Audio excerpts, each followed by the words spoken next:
మీ అందరికీ ప్రభు పేరట నా శుభాలు సమాధానము కలుగునుగాక.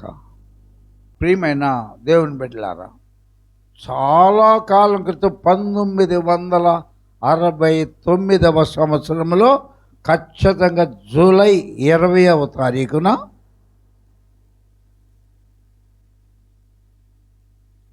ఒక చంద్రమండలం మీదకి ఒక ఆయన వెళ్ళారు.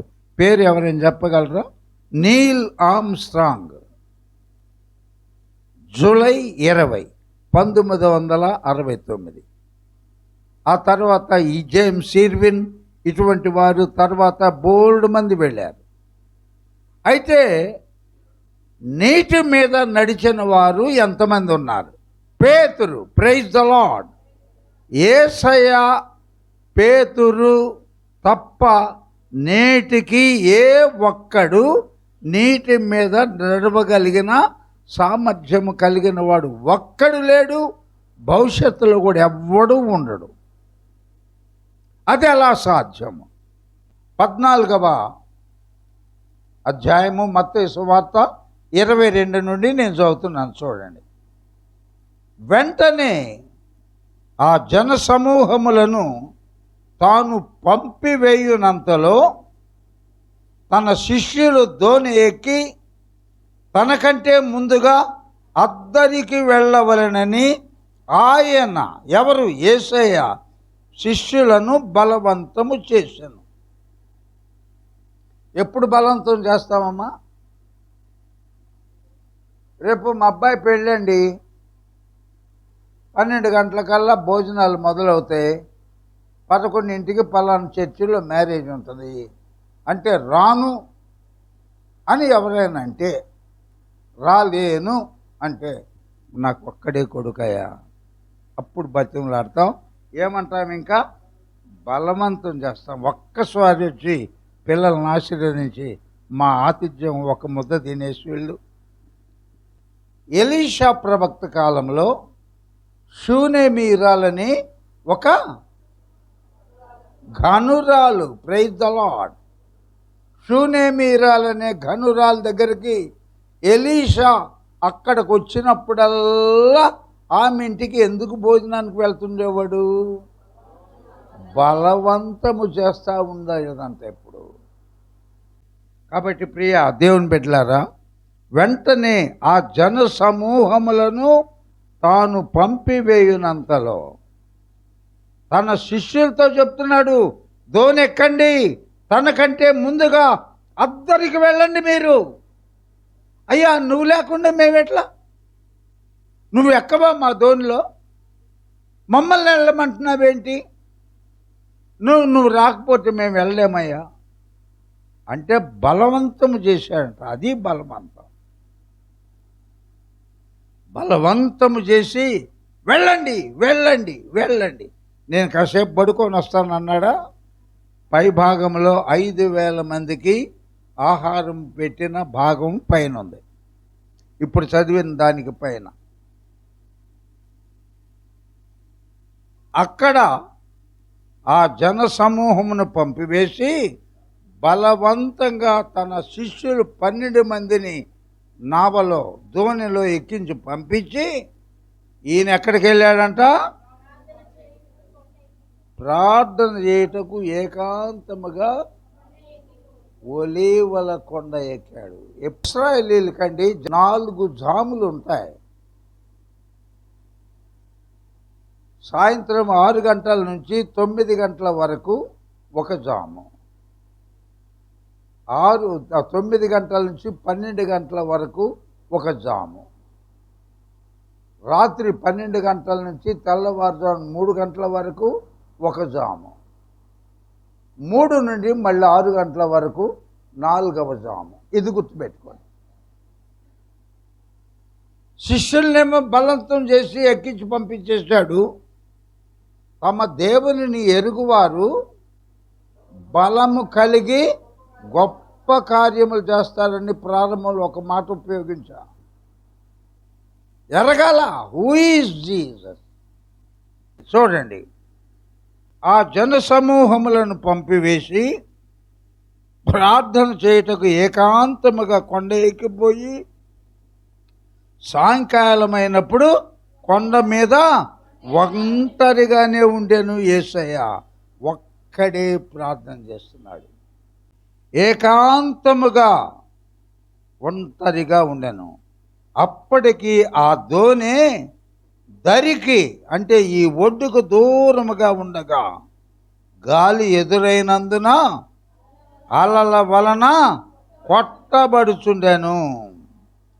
రాత్రి 4వ జామున, అందుకు ముందు చెప్పా 4 అంటే తెల్లవారుజామున 3 గంటల నుంచి అది ఆ సమయంలో నీటి మీద ఒకరు నడుస్తూ వస్తున్నారంట.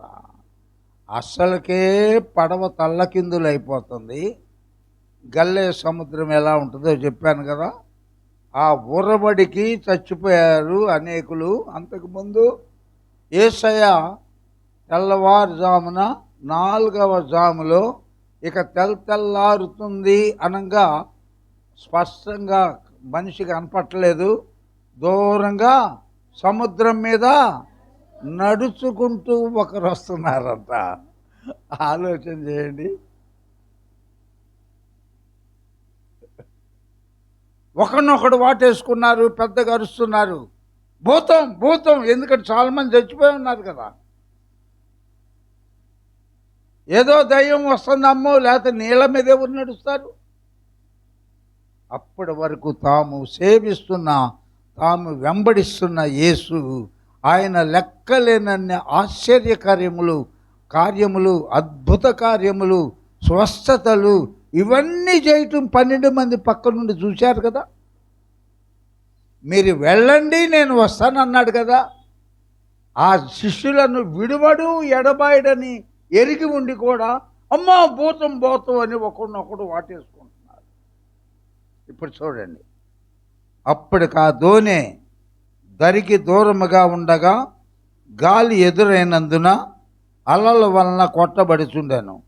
రాత్రి 4వ జామున ఆయన సముద్రము మీద నడుచుచు 26 చదవండి. ఆయన సముద్రము మీద నడుచుట శిష్యులు చూచి తొందరపడి భూతమని చెప్పుకొని భయము చేత ధైర్యం తెచ్చుకోండి, నేనే, భయపడకూడని వారితో చెప్పగా. దోణిలో ఎంతమంది ఉన్నారమ్మా? కరెక్ట్గా చెప్పాలి. మరి 12 మంది నువ్వే అయితే నువ్వు రాయా తొందర రా మేము భయపడ్డాం అనో, లేకపోతే నువ్వే అయితే నువ్వు కూడా నీళ్ళ మీద నడవటం మేము ఇంతవరకు చూడలేదు కదా. నువ్వే కనుకైతే మేము కూడా నడవాలని ఎంతమంది అన్నారు? ఎందుకని 11 మంది అనలేదు? వారికి స్పష్టంగా యేసు ఎవరో తెలియదు. అద్భుతాలు చేస్తున్నాడు. అప్పటికప్పుడు చప్పట్లు కొడుతున్నారు. గుడ్డోడి కళ్ళు తెప్పించాడు, మళ్ళీ చప్పట్లు కొడుతున్నారు. ఆయన సృష్టికర్త. సముద్రముల మీద ఆయనకు సంపూర్ణ సర్వాధికారం ఉందని వారు గ్రహించలేకపోయాడు. ఒక్క పేతురు అంటున్నాడు, ప్రభువా నేనే అంటున్నావు కదా, నీవే కనుకైతే నీళ్ళ మీద నడిచి నీ వద్దకు వచ్చుటకు నాకు సెలవిమ్ము అని ఆయనతో అన్నాం. వెంటనే మెచ్చుకున్నాడు హృదయంలో. నువ్వే అయితే ఆ కోరిక ఎవరు కోరల 12 మంది, ఈనాటికి కూడా ఎవరు కోరల.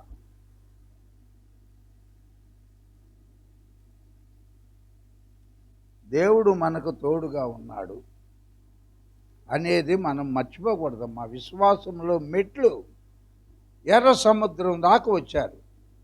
మామూలు తీసుకొచ్చాడా? 10 భయంకరమైన తెగుళ్ళు ఐగుప్తు దేశం మీదకి దేవుడు రప్పించి వాళ్ళు ఇంకా జ్యేష్ఠ సంతానము కూడా హతమైపోయేటప్పటికి మీకు దండం పెడితే వెళ్ళిపోండి అని బతిమలాడి పంపించేశారు దేవుని బిడ్డలు. ఇన్ని అద్భుతాలు చూశారు కదా. మళ్ళా వాడు మనసు మార్చుకొని 600 రథములతో ఫరో తన సైన్యంతో వెంటబడుతుంటే ముందుకు పోదామంటే ఏముంది? ఎర్ర సముద్రం అని.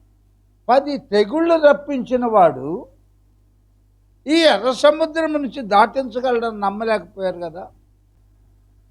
ప్రభువా, నీవే అయితే నీళ్ల మీద నడిచి నీ యొద్దకు వచ్చుటకు నాకు సెలవిమ్మని ఆయనతో అన్ను. వెంటనే ప్రభు ఆ కోరికను బట్టి ఆనందపడిపడి రా అన్నాడు. రా అంటే ఎక్కడ కాలు పెట్టాలి? దోనిలో నుంచి. అప్పుడు సముద్రం పరిస్థితి ఎలా ఉంది? ఇదంతా మనకు అర్థమైతే దేవుని అంత ఆనందిస్తాం. సముద్రం పరిస్థితి ఎట్లుంది? గల్లే సముద్రం, గాలులు, అలలు చేత కప్పబడింది ఓ పక్క. అందుకని ఈ సేఫ్ జోన్ ఏది? లెక్క ప్రకారం పీటర్కి సముద్రంలో ఉంటామా, జోన్లోనే ఉంటామా? ఇది పడవలో ఉండటమే పేతురికి క్షేమం. అయినా కానీ అతని బలమైన విశ్వాసము రా అని అనగానే పేతురు దోణి దిగి యేసునొద్దకు వెళ్ళుటకు నీళ్ల మీద నడిచాడు. ప్రపంచంలో యేసయ్య తర్వాత నీళ్ల మీద నడిచిన వాడు ఇంకెవ్వరు లేరు, ఇంకెవ్వరు ఉండరు.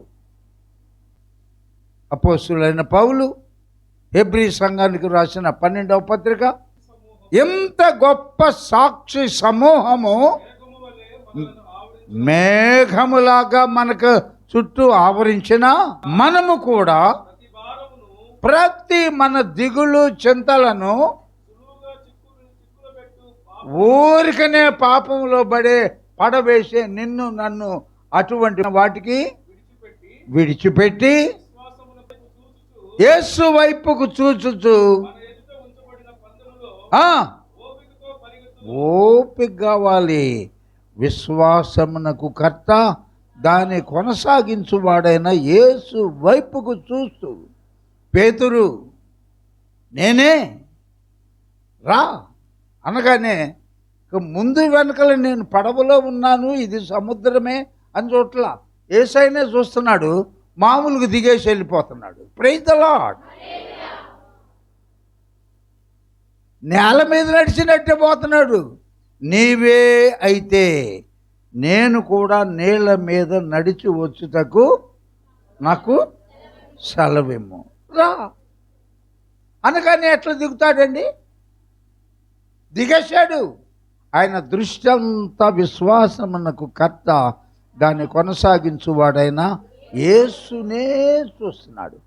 నువ్వు పడిపోకుండా, రక్షణలో పడకపోకుండా, పాపములో పడిపోకుండా, శాపము తెచ్చుకోకుండా ఉండాలంటే ఒకే ఒక్క మార్గం, సమర్పించుకో. ఆయన ఎవరో జ్ఞాపకం చేసుకో.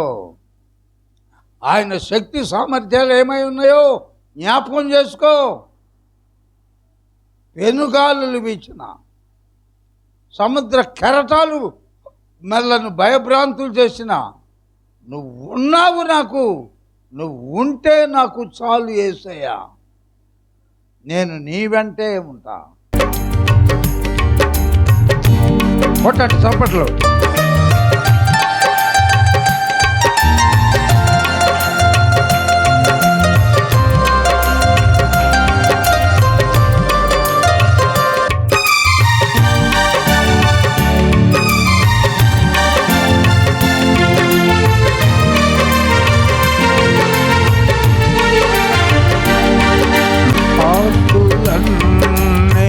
పోయినా అనాథగా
ఇప్పటి వరకు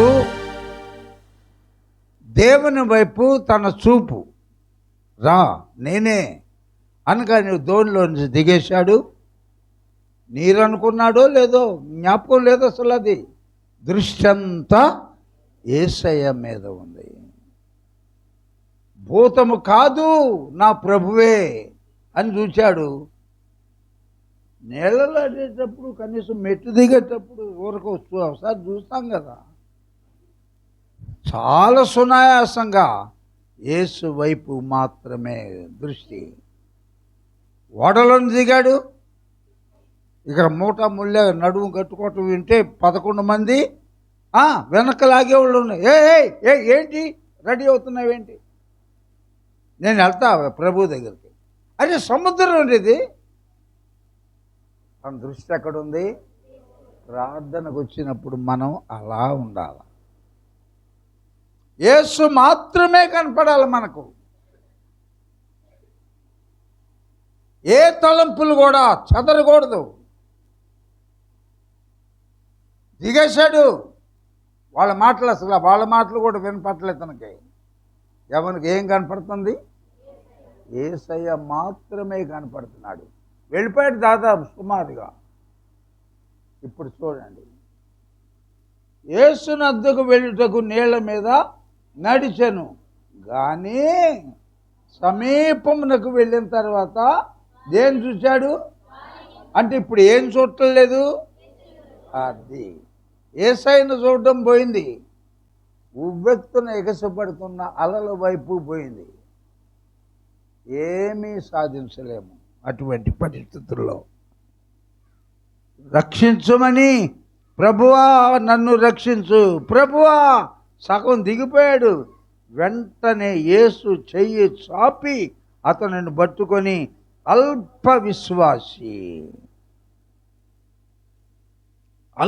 విశ్వాసం, ఆవగిన్నంత విశ్వాసం ఉంటే చాలు అన్నాడు ప్రభు. ఆవగింజంత కూడా లేదన్నమాట, అల్పము. ఆవగింజలో ఇంకా కొన్ని పాయింట్లు తక్కువ. ఎలా భయపడ్డావు?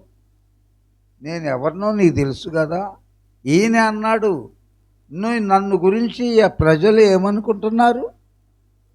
అయ్యా కొందరు ఏలియా అనుకుంటున్నారు, కొందరు విలాప ప్రవక్త ఇర్మియా అనుకుంటున్నారు. సరే మీరైతే నన్నేమనుకుంటున్నారు అని ప్రభు ప్రశ్నించాడు.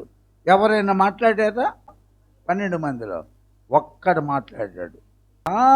నువ్వు అద్వితీయుడు అయిన దేవుని యొక్క కుమారుడు అయిన క్రీస్తును అని నేర్చుకున్నాను. బర్యోనా నువ్వు ధన్యుడవు, నా తండ్రి నీకు బయలుపరిచినే కానీ నీ అంతటా నీకు తెలియలేదు. అంతటోడుని యేసయ్య మళ్ళీ ఏమంటున్నాడు ఇక్కడికి వచ్చేటప్పటికి? అల్ప విశ్వాసి అని చెయ్యి చాపి అతను పట్టుకొని ఎందుకు సందేహపడ్డావు అని అతనితో అడిగాను. వారు ధోని ఎక్కినప్పుడు వారిద్దరూ యేసయ్య, జస్ట్ ఇమాజిన్ చూడండి, యేసయ్య పట్టుకొని లేవనెత్తాడు. అప్పుడు మళ్ళీ పడవ దాకా యేసయ్యను పేతురు కలిసి ఎక్కడ నడిచారు? నీళ్ళ మీదనే నడుచుకుంటా వచ్చారు. ఎప్పుడైనా ఆలోచన వచ్చిందా? మునిగిపోవటం, కేకలేయటం, అల్ప విశ్వాసి అంటం తెలుసు. ఏమన్నాడు ఇక్కడ? సందేహపడి వారు ధోని ఎక్కినప్పుడు. ఎవరెవరు వారు? యేసయ్య, పేతురు కలిసి మామూలుగా యథావిధిగా నీళ్ళ మీదనే నడిచి వచ్చారు. అల్ప విశ్వాసి, అరే నేను ఉన్నగా నువ్వెందుకు మునిగిపోతున్నావు? ఇప్పుడు దాకా నా వైపు చూసావు కదా, ఎందుకు మునిగిపోతున్నావు? నన్ను కాకుండా మళ్ళీ ఎవరిని చూస్తున్నావు ఇప్పుడు? లేకపోయాడు. లేచి ఇద్దరు, యేసయ్య చేయబట్టుకున్నాడు, పేతురు, ఇద్దరు కలిసి పడవ ఆశ బాప్తిసం తొట్టంత అనుకున్నాం, దూరం ఉంది అనుకున్నాం. అక్కడి దాకా నడిచిపోయి ధోనిలో ఇద్దరు ఎక్కిన తర్వాత అప్పుడు గాలి. నీ గృహంలో యేసయ్య ఉంటే ఎటువంటి తుఫాన్లు నిన్ను కదల్చలేవు. చేయి చాపి పట్టుకొని అల్ప విశ్వాసి ఎందుకు సందేహపడితేమని అతనితో చెప్పాను. వారు దోణి ఎక్కినప్పుడు గాలి అణిగాను. అంతటా దోణిలో ఉన్నవారు వచ్చి, అప్పుడు వాళ్ళందరూ 12 మంది యేసయ్య దగ్గర కొత్తగా వచ్చినట్టు వచ్చి, నీవు నిజముగా కుమారుడు అని చెప్పి,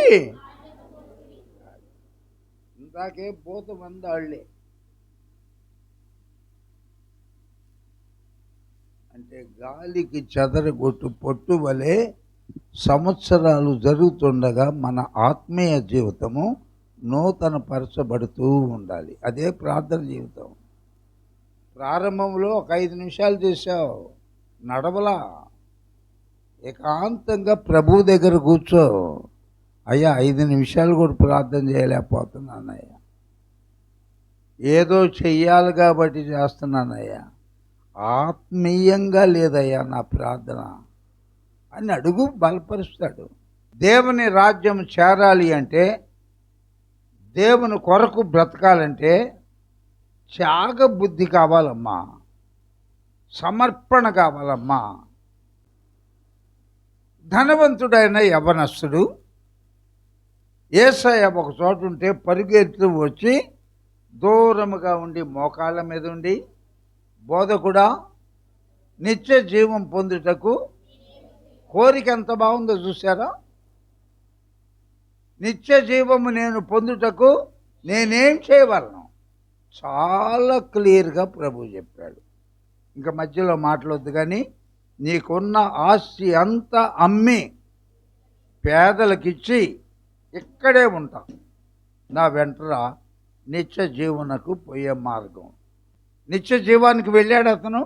ఉన్న డబ్బులు పనిచేసిరారా, అది నీకు పెద్ద ఆటంకము అంటే, అది మాత్రం డబ్బులు వదలలేక వ్యసన పడుతూ వెళ్ళిపోయాను. ప్రవక్త అయిన ఎలీషాను గురించి ఎంతమందికి తెలుసు? ఇక్కడ 225 ఎకరాల మహా గొప్ప భూస్వామి. తల్లిదండ్రులు ఇద్దరు పెద్దోళ్ళు, వృద్ధులైపోయారు. రేపు తల్లి తండ్రి చనిపోయినా బతుకున్నా కానీ అంత ఓనర్షిప్ అయిందే. 12 అరకలు కలిగిన వాడు, అంటే 12 రెళ్ళు 24 ఎడ్లు ఉన్నాయి, 12 అరకలు ఉన్నాయి.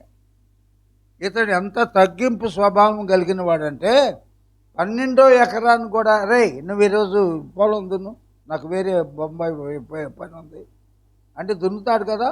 కాదు, బాధ్యత. 12వ అరక తనే దున్నుతా ఉన్నాడు. ఆ టైంలో దేవుని యొక్క డైరెక్షన్ బట్టి ప్రవక్త అయిన ఏలియా వచ్చి తన భుజం మీద తన దుప్పటి గొంగళి ఎలీషా మీద వేసినప్పుడు, అదమ్మ రూపాంతరమ అనుభవం అంటే, బతుకు మారింది అంటే అది అర్థం. రూపాంతరం అంటే అది. అమ్మో, నాకు 225 ఎకరాలు ఎవడికి ఇవ్వాలి? ఇన్ని ఎడ్లు, ఈ పొలము, ఈ పంట, వామ్మో నా వలన కాదయ్యా అని ఆ దుప్పటి కింద పడేశాడా? నా ఏలినవాడా, ఒక్క పర్మిషన్, చివరిగా నా తల్లిని నా తండ్రిని ముద్దు పెట్టుకొని వస్తా, నాకేం అభ్యంతరం లేదు, వెళ్ళిరా, నువ్వు వచ్చే వరకు ఉంటాను. వెళ్ళాడు. తల్లిదండ్రులు కాసేపు దుఃఖపడి ఉంటాడు, ఏడ్చుంటాడు. నాన్న, అమ్మ, ఇక నేను భవిష్యత్తు చూడను మిమ్మల్ని, అసలు మీ దగ్గరకు వస్తాను రాను, దేవుడు నన్ను పిలిచాడు, వచ్చాడు. తన అరక ఆ తను వాడే 2 ఎడ్లు నరికేశాడు, దాన్ని గొడ్డలతో చీల్చాడు, వంట చేశాడు, తినేశాడు, ఫైనల్ వెళ్ళిపోయాడు. అతని గురువైన ఏలియా కంటే 2 అంతలు 14 అద్భుతాలు చేశాడు. పేతురు విశ్వాసం గట్టిది, గొప్పవాడు. యేసుని ఎవడన్నా ఏమనంటే రోషము కూడా కలిగిన వాడు. కొట్టం చెవి ఊడిపడింది. రోషం ఉంది, పెరిగితనం కూడా ఉంది. ఓయి నువ్వు కూడా అతనితో ఉన్నవాడు కాదా? నేను ఎవరిని చూసి నువ్వు ఎవరు అనుకుంటున్నావు అని అక్కడ బొంకాడా? ఇక్కడేమో నీవే అయితే నడిచి వస్తా అనగానే రమ్మంటే బాగానే నడిచాడు, చాలా దూరం నడిచాడు. యేసు దగ్గరికి పోయేటప్పటికి ఇక అక్కడి నుండి యేసుని చూడకుండా ఏం చూస్తున్నాడు? మరి దీన్ని బట్టి ఏమి నేర్చుకున్నారో అందరు కన్నులు మూసుకొని చిన్న ప్రార్థన చేసుకోండి. మాతో నేటి దిన మన స్పష్టంగా మా హృదయాలు తెరవబడేటట్టు, మా మనోనేత్రాలు తెరవబడినట్లు మాతో మాట్లాడావు. నీ స్తోత్రాలు. ఈ క్షణము నుండైనా నీ కొరకు ఏదైనా మా కంఫర్ట్ జోన్ అది వదిలిపెట్టి బయటకు రావాలి. అలాగే మేము వచ్చి వెళ్ళడం కాదయ్యా, అనేకులకు దీవెనకరముగా, అనేకులకు మార్గము చూపేవారముగా మేమందరము కూడా నీకు సాక్షులుగా బ్రతికే జీవితాలు దయచేయమని యేసుక్రీస్తు పరిశుద్ధ నామంలో ప్రార్థిస్తున్నాం తండ్రి. ఆమేన్. Praise the lord.